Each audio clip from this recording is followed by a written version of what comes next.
Hello বন্ধুরা, দেখেন একটা ছোট্ট এই যে ছোট্ট একটা বস্তা, মানে কি বলবো, ছোট্ট একটা গ্রো ব্যাগের মধ্যে, হ্যাঁ, এই যে আদাগুলো, এতটা যে আদা পেলাম, এর থেকে কি খারাপ পেলাম বল, তাই না?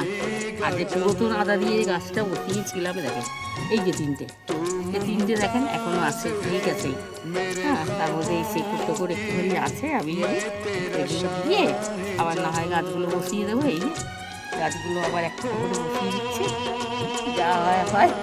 দেখেন এর মধ্যেও কিন্তু একটু গাছের মতন বেরোচ্ছে, দেখেন এর মধ্যেও একটা বেরোচ্ছে, আর অনেকগুলো বসিয়ে দিই। হ্যাঁ, এইসবের মধ্যেও একটা একটা করে গাছ বেরোচ্ছে, দেখেন এই সাইডটাও দেখেন, এই যে বেরোচ্ছে।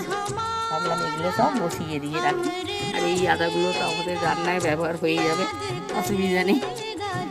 গাছের জিনিস, ঘরের জিনিস ঘরেই থাকছে, হ্যাঁ, ব্যবহার লেগে যাচ্ছে, আর কি বলবো। আর এইগুলো দেখ, ওই সাইডের শিকড়ের মতন বেরিয়েছিল,